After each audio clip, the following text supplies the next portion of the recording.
বালককে কেঁদে কেঁদে কহিতে লাগিলে বড়ি কুশ বাবারে ওরে লাভ ওরে কুশ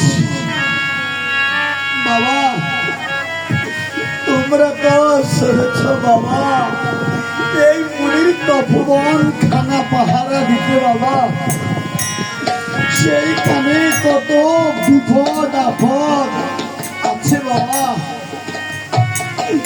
বাবারে একবার মাকে স্মরণ করলে তোদের সকল বিপদ দূরে চলে যাবে। মায়ের মতো বাবার মতো এই পৃথিবীতে এতই আপন এতই কিন্তু শ্রেষ্ঠ গুণ আর কেহ নাই। তাই বলছিলাম আমি তোদের দুই ভাইকে আমি দুইটি মালা পরিয়ে দিচ্ছি। তোরা যদি মাকে ভুলে যাস, যদি এই মালা যদি তোদের চোখে পড়ে তখন মায়ের কথা তোদের মনে পড়বে।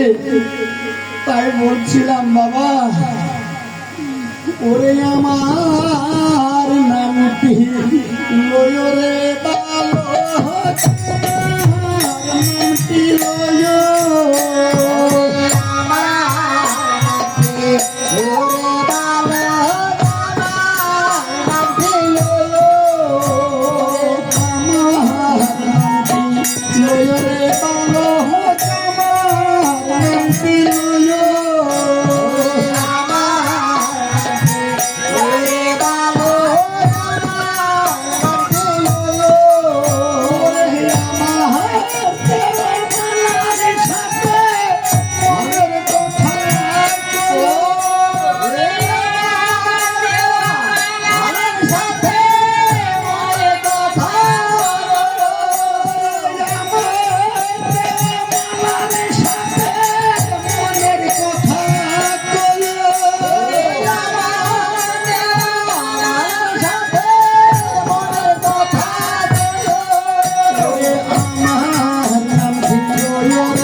মা সাজাইতে লাগলেন।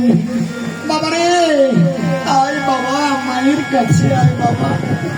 মা সেজে দিচ্ছি, এই যে মায়ের আশীর্বাদ দিচ্ছি বাবা।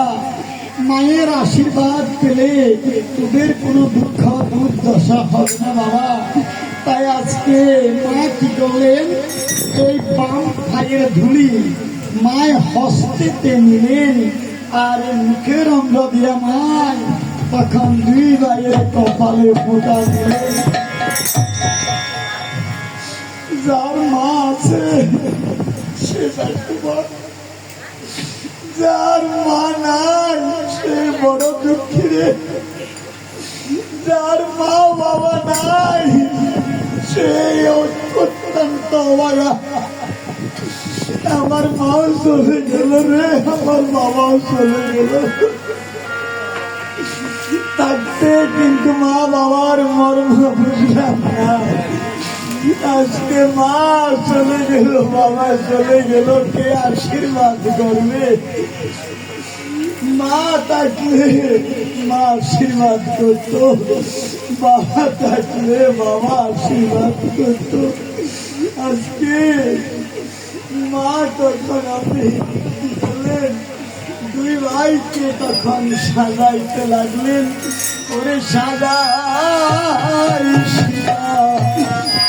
ভাই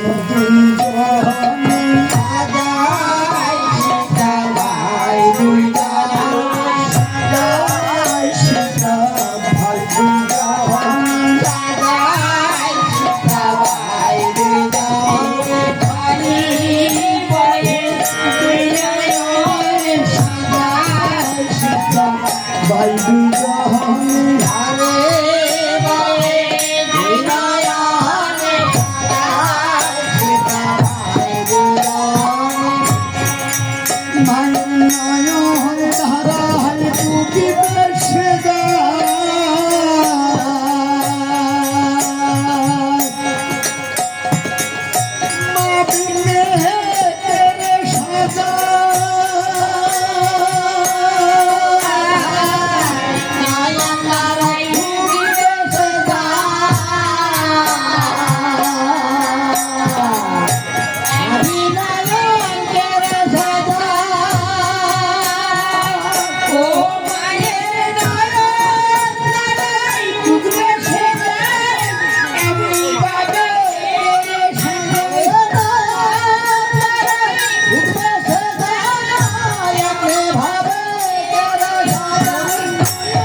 ঠাকুর দুটি বালককে বনমাঝে রেখে আর সে ধ্যানস্থ হলেন।